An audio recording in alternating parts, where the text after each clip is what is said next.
13h, le journal. Merci de nous rejoindre. Bonjour à tous. Les titres pour commencer. En Côte d'Ivoire, le gouvernement condamne l'idée de la création d'un Conseil national de transition par la plateforme de l'opposition. Deux ministères, notamment la justice, garde des Sceaux et la sécurité, ont annoncé hier des mesures. C'était lors d'un point de presse dans la commune du Plateau. Les hôpitaux de Côte d'Ivoire ont grand besoin de sang. Appel lancé récemment par le Centre national de transfusion sanguine. Dans ce journal, le CNTS invite les populations à donner leur sang, surtout en cette période de crise sanitaire liée au coronavirus. Enfin, aux États-Unis, les habitants dans l'attente des résultats de l'élection présidentielle du 3 novembre 2020. Tout de suite, le point sur l'élection présidentielle 2020 en Côte d'Ivoire.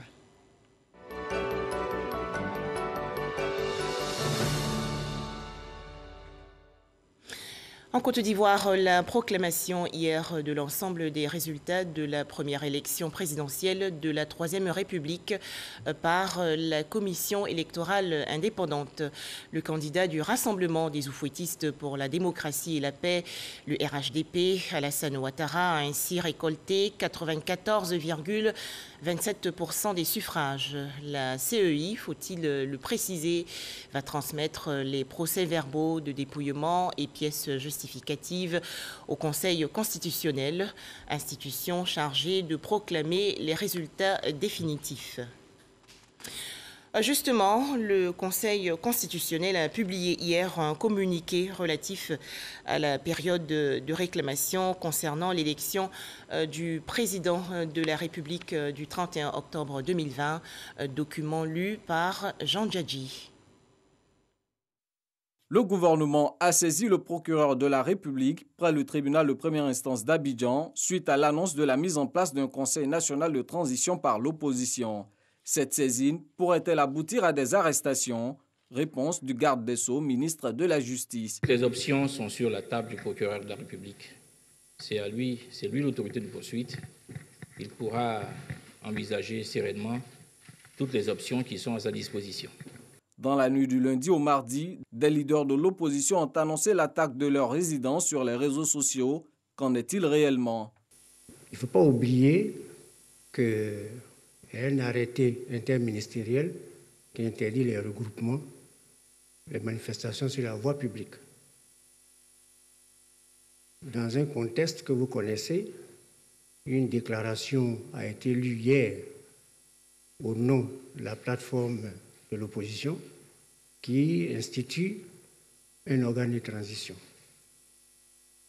Devant une situation aussi grave, il est important de renforcer la sécurité et s'assurer que des surprises ne peuvent pas intervenir. C'est dans ce cadre-là que les forces de sécurité ont mené des patrouilles et ont procédé à la dispersion de quelques petits regroupements rencontrés par-ci et par-là.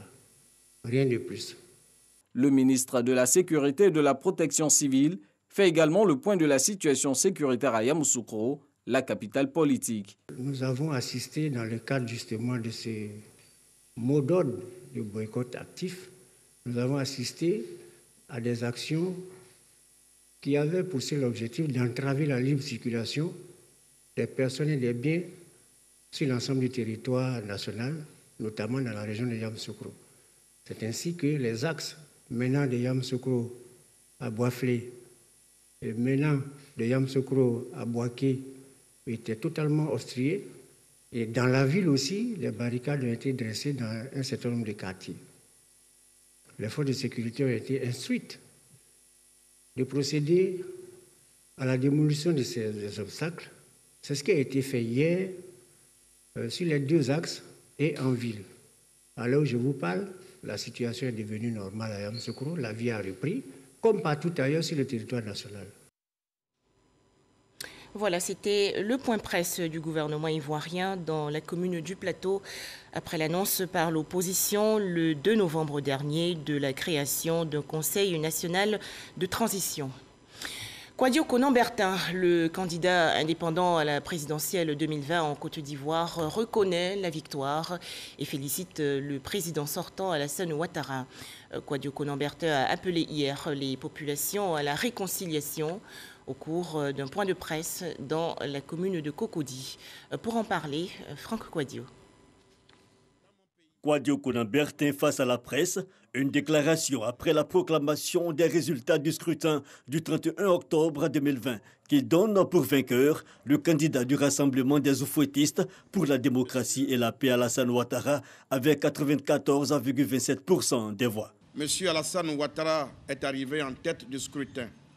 C'est pourquoi, devant le peuple ivoirien, je veux le féliciter. Le président de la République, je l'ai dit et répété au cours de la campagne, dans mon pays, la Côte d'Ivoire, j'ai des adversaires, mais je n'ai pas d'ennemis. Je suis respectueux de nos institutions et par-dessus tout, je souhaite que la concorde civile, la paix et la démocratie l'emportent sur les querelles d'ego et de clans.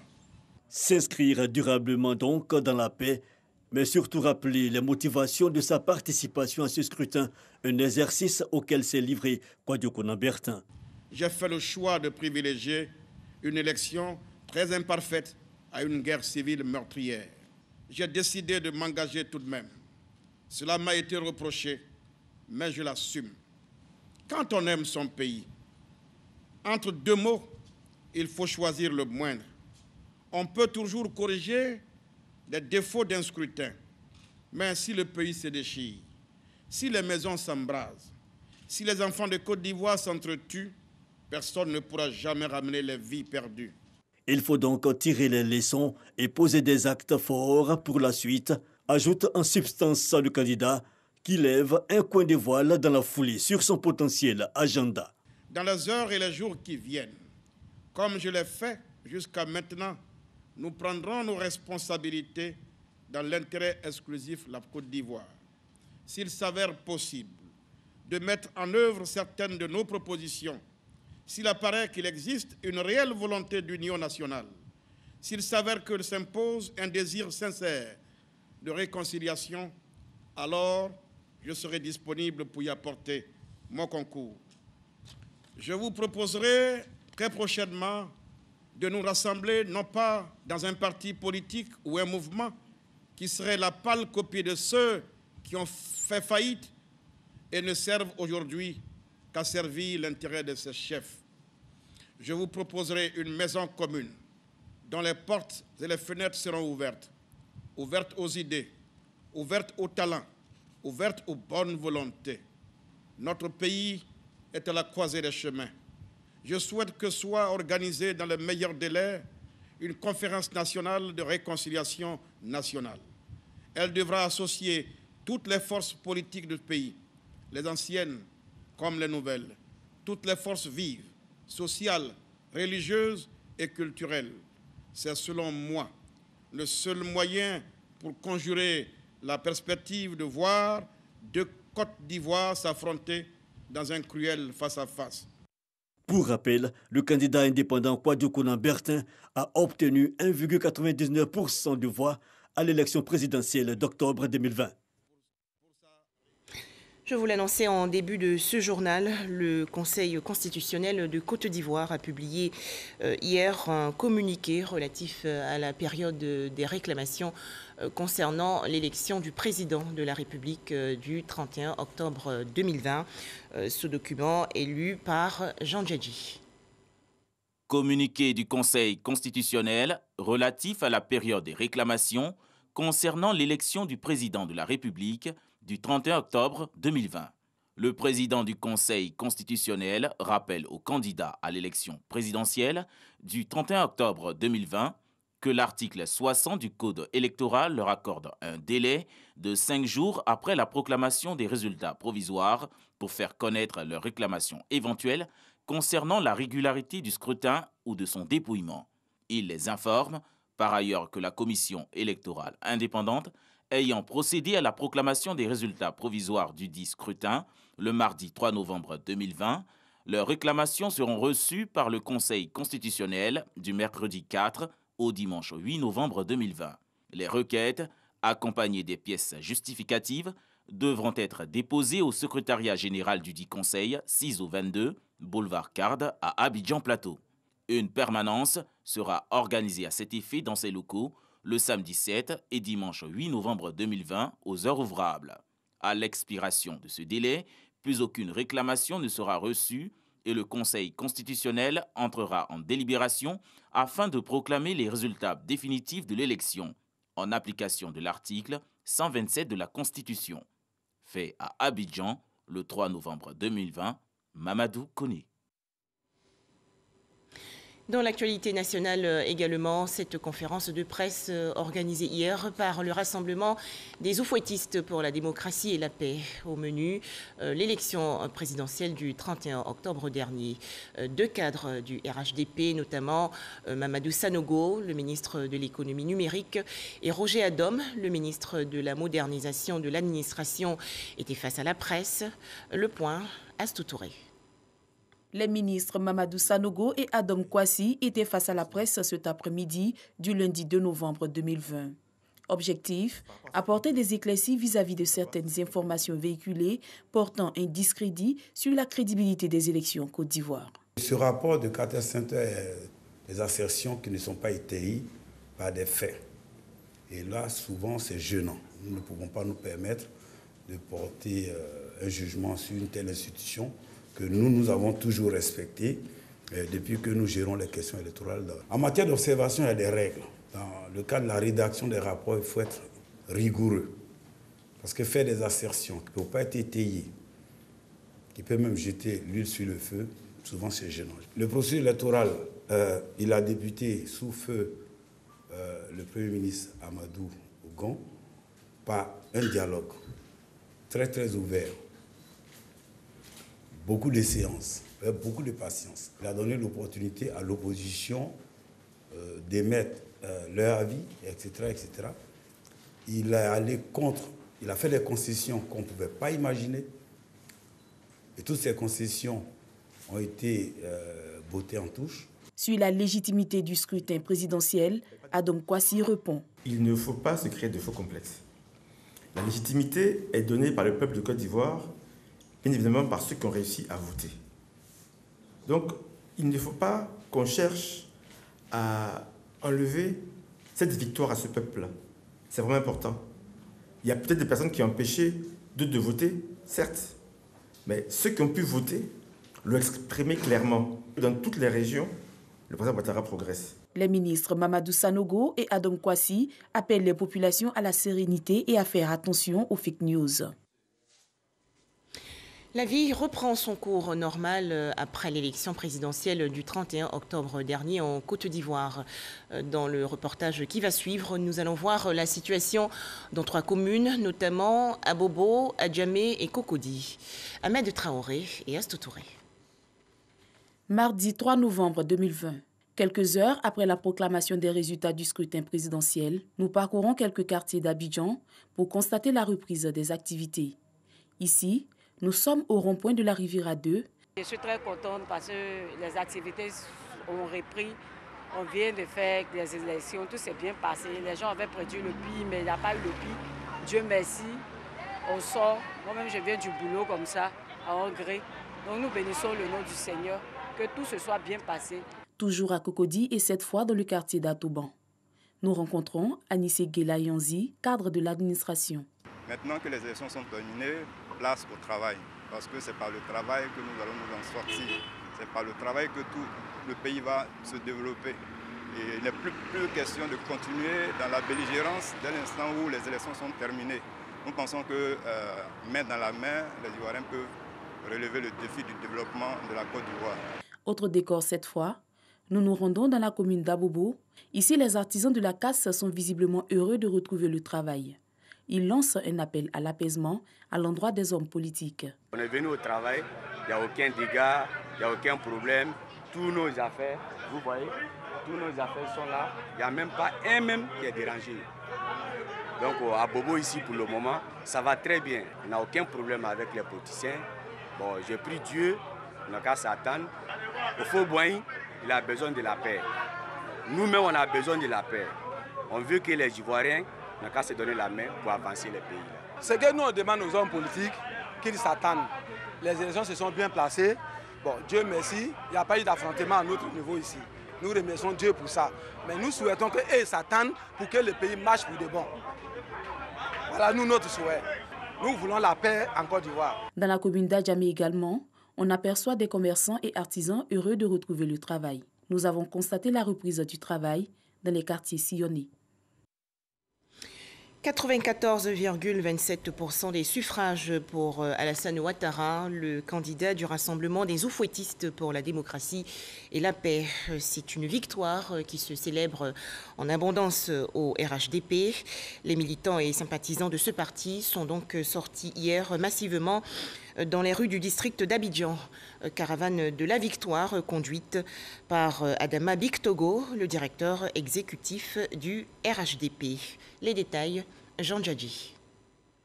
Commune de Cocody, rue Lépic, siège du RHDP. Plus d'une centaine de militants, jeunes et femmes, dansent et chantent pour célébrer la victoire du candidat président Alassane Ouattara au scrutin présidentiel. À l'arrivée des ministres Adama Bictogo, Kandia Camara, membre du directoire du parti, c'est le délire.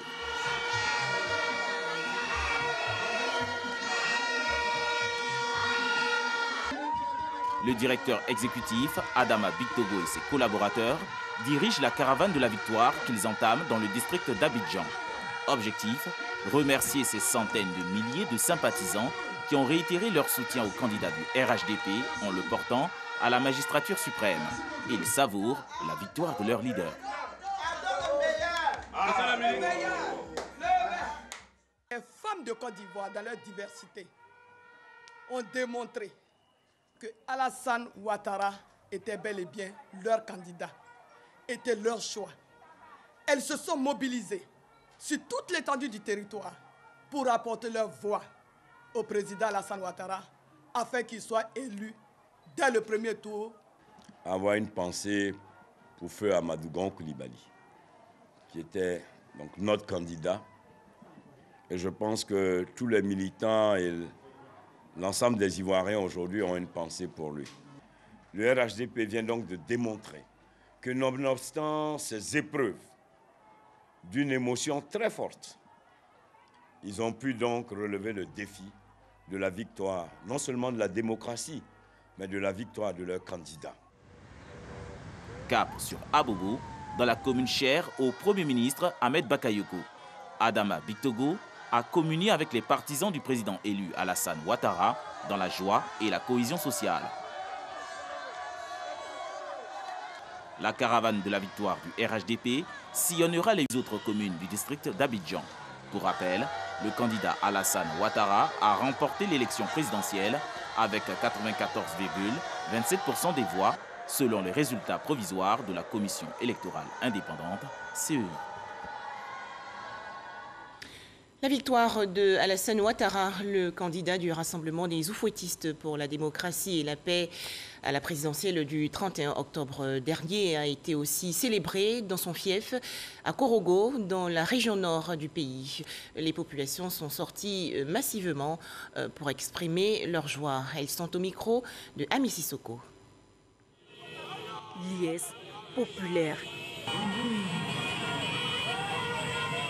Ambiance festive à Korogo. À l'annonce de la victoire d'Alassane Ouattara, candidat du Rassemblement des Oufouettistes pour la démocratie et la paix RHDP par la Commission électorale indépendante à l'issue du scrutin du 31 octobre 2020.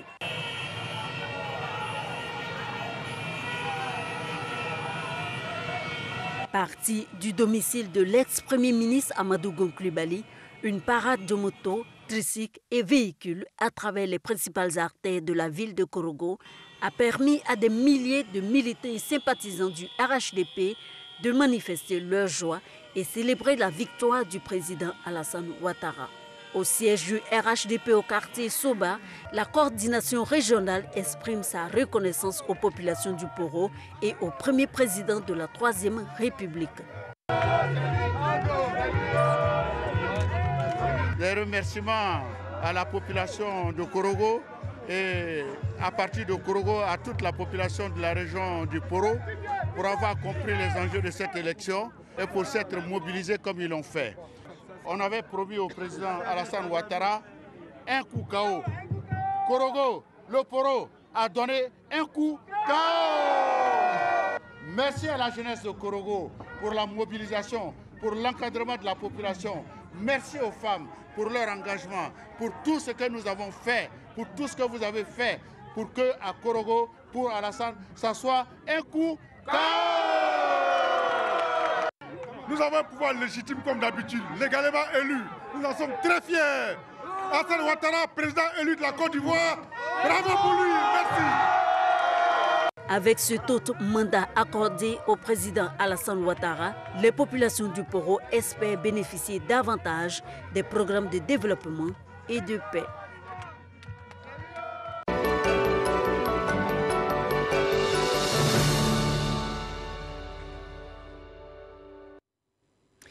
Direction à présent Yamoussoukro, dans la région centre du pays. La capitale politique a été récemment le centre de heurts lié à la présidentielle 2020. Ainsi, pour faire revenir le calme dans la ville, le commandant supérieur de la gendarmerie, le général Alexandre Apalo Touré, a échangé avec les chefs traditionnels et les populations jeunes. C'est un reportage de Kader Sogodogo de RTI Bouaké. Des jeunes de Yamoussoukro sortis massivement pour écouter le commandant supérieur de la gendarmerie nationale, le général Alexandre Apalo Touré. L'ordre du jour est connu. Le climat social mis en mal dans la capitale politique. Mort d'hommes, destruction de biens privés, route barrée dans la nationale A3. Cette situation doit prendre fin. Nous, on a dit, si quelqu'un doit mourir, on préfère mourir à votre place quand vous avez des problèmes. Si vous avez envie d'être militaire, si vous avez envie d'être gendarme, si vous avez envie d'être policier, si vous avez envie de faire un corps que vous appelez corps habillé, mais libre à vous de faire des demandes, de passer des concours. Mais vous n'êtes pas dans ce genre de travaux. Et vous décidez, parce que des gens qui sont des amis, qui sont des frères, qui sont aujourd'hui ensemble, demain ils ne sont pas ensemble, après demain ils sont ensemble, le surlendemain ils ne sont plus ensemble, ainsi de suite. Pour ça, vous prenez des fusils. Un message bien reçu par les jeunes de Yamoussoukro qui veulent aller à la paix. Nous, dès qu'on quitte ici, on va démanteler tous nos barrages dans nos différents quartiers. On souhaiterait aussi qu'au sortir d'ici, que nos frères lèvent aussi les barrages de leur côté pour qu'on puisse vivre comme on le faisait avant dans la symbiose ici à Yamoussoukro. Disons tous merci au général parce qu'il nous a entretenus véritablement. Je pense qu'il n'y a pas plus sourd que celui qui refuse d'entendre. Il nous exhorte à la paix, donc nous tous allons dans ce sens-là. Évitons d'être manipulés. Le même message a été prôné aux chefs de communauté. La nationale A3, restée fermée pendant plusieurs jours, est désormais ouverte. Déjà plus de 1,2 million de décès dans le monde entier. Restons prudents face au coronavirus.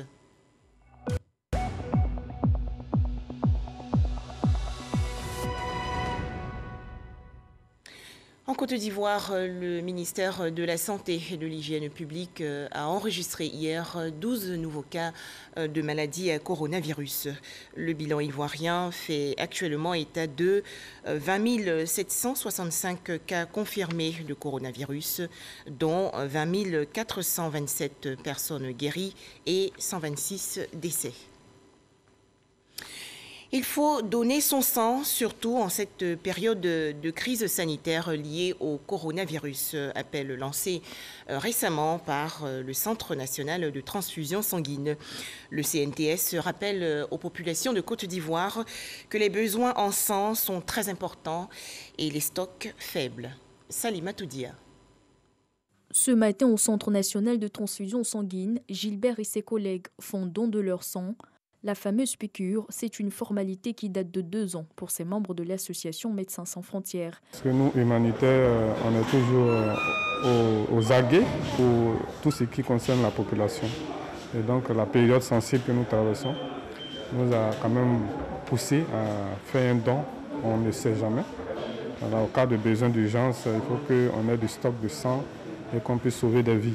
Une mobilisation face au manque de sang constaté. Les stocks de sang dans le pays s'amenuisent. Cette pénurie, elle remonte depuis le début de la pandémie à la Covid-19, mais elle s'est beaucoup accentuée depuis 3 semaines avec la période préélectorale qui a beaucoup, on va dire, qui a dissuadé l'ensemble des donneurs à fréquenter l'ensemble de nos structures. Le nombre de prélèvements est en baisse dans les structures transfusionnelles.